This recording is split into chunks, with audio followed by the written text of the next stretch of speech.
Welcome to my YouTube channel. आज हम start कर रहे हैं question number 25 B. Question number 25 B में गिवन है the vertices of a triangle are -2 and 0, 2 and 3 and 1 and -3। Is the triangle equilateral, isosceles और scalene. हमने जो कल क्वेश्चन किया था 25 ए और बी में क्या है, चॉइस है। दोनों का पैटर्न लॉजिक बिल्कुल सेम है। इस क्वेश्चन के अंदर आपको फाइनल करना है कि इक्विलेटरल है, आइसोस्केलेस है या स्केलन है। इनकी मैंने प्रूव करने के लिए हमें जो A B, B C and C A, इन तीनों की जो डिस्टेंस है यदि इक्वल आती है तब तो वो इक्विलेटरल ट्रायंगल होगा। और आइसोस्केलेस ट्रायंगल के लिए हमें क्या कंसिडर करना होगा, यदि उसकी ओनली 2 साइड्स इक्वल होंगी तब वो कैसा ट्रायंगल होगा, आइसोस्केलेस ट्रायंगल। और यदि हम बात करें स्केलन की, तो स्केलन के अंदर तीनों साइड्स कैसी होती हैं, अलग अलग। अब इस क्वेश्चन को डिस्टेंस फॉर्मूला से सॉल्व करने के बाद इन तीनों में से जो भी कंडीशंस आती हैं उसके अकॉर्डिंग हमारा जो ट्रायंगल होगा वो फाइनलाइज होगा। तो यहाँ पर मैंने क्या किया है, ए को x1 y1 जैसे कि कोऑर्डिनेट कल मैंने आपको बताया ही था, ए के कोऑर्डिनेट, बी के कोऑर्डिनेट और सी के कोऑर्डिनेट हमने x1 y1, x2 y2 और x3 y3 इमेजिन किया है। अब x1 y1 कितना गिवन है हमारे क्वेश्चन में, x1 y1 हमें गिवन है -2 एंड 0। x2 y2 कितना गिवन है, x2 y2 गिवन है हमें 2 एंड 3 और x3 y3 कितना गिवन है हमें 1 एंड -3। अब हमें फिर से वही वर्क करना है जो अब हमने कल किया था। अब हम यहाँ लिखेंगे यूजिंग डिस्टेंस फॉर्मूला। हम पहले किसके लिए यूज़ करेंगे, ए बी के लिए। ए बी के लिए B C and A C. A B के लिए डिस्टेंस फॉर्मूला क्या बनेगा, फिगर से देखिए। ए बी के लिए आपका डिस्टेंस फॉर्मूला बनेगा x2 माइनस x1 का whole square, y2 minus y1 का होल स्क्वायर और इनका अंडर रूट। तो हम इसके लिए डिस्टेंस फॉर्मूला क्या यूज़ करेंगे, इसके लिए हम डिस्टेंस फॉर्मूला यूज़ करेंगे x2 माइनस x1 का whole square plus y2 minus y1 का होल स्क्वायर।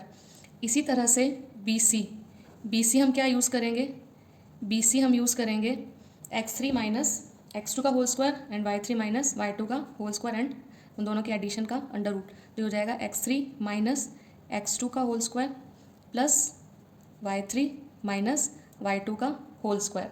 इसी तरह से ए सी के लिए हम क्या यूज़ करेंगे, ए एंड सी के लिए, ए एंड सी में क्या x1 y1 और x3 y3 है। तो यहाँ पर हम लिख देंगे x3 माइनस x1 का whole square plus y3 minus y1 का होल स्क्वायर। तो कंडीशंस आपको x1 y1 x2 y2 और ये सब गिवन है, ये मैंने लिख ही दिया है। तो अब हम चलते हैं एक एक करके A B, B C and A C की लेंथ को फाइनलाइज करने।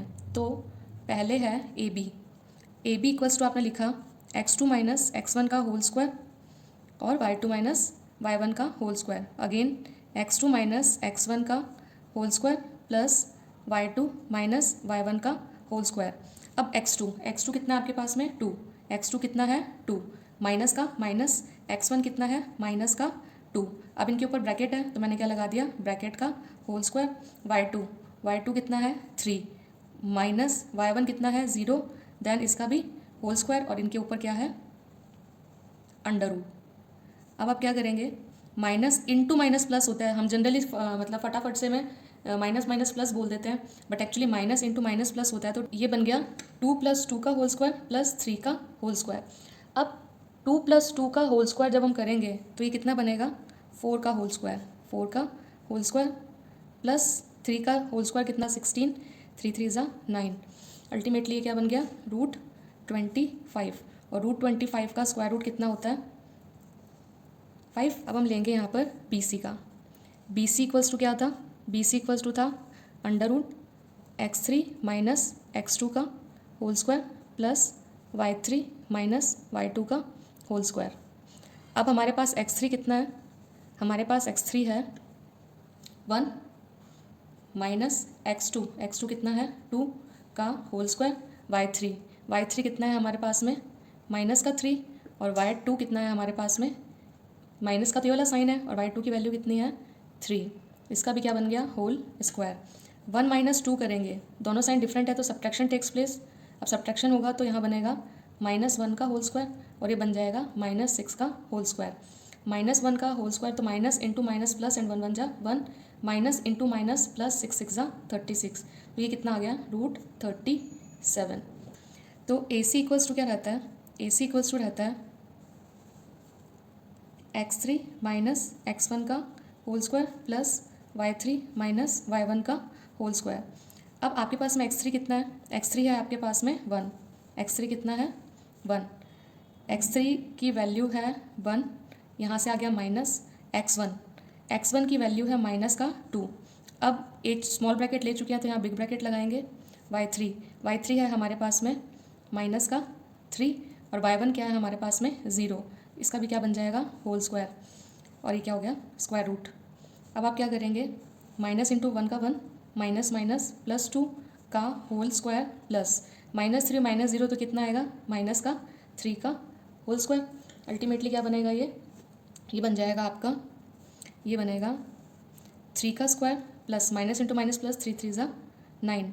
तो इसको भी एक बार -3 का स्क्वायर ही रहने दीजिए। एक साथ लिखती हूँ, मैंने 9 + 9 लिखा है, इसको मैं अंडर रूट में 2 × 9 लिख सकती हूँ कि 9 कितनी बार आ रहा है? 2 बार आ रहा है।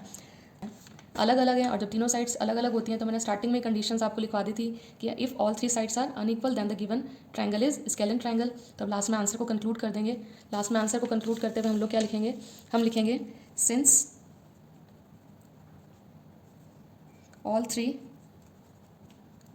Three sides of a given triangle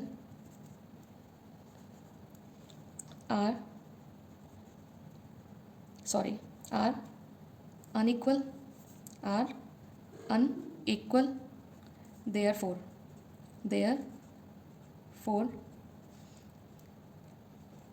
given triangle is a scalene triangle. तो दिया हुआ ट्रायंगल कैसा है? Scalene triangle. आई होप ये सॉल्यूशन आपको अच्छे से समझ में आ गया होगा। फिर भी आपको कोई डाउट है तो आप कमेंट सेक्शन में कमेंट कर सकते हैं।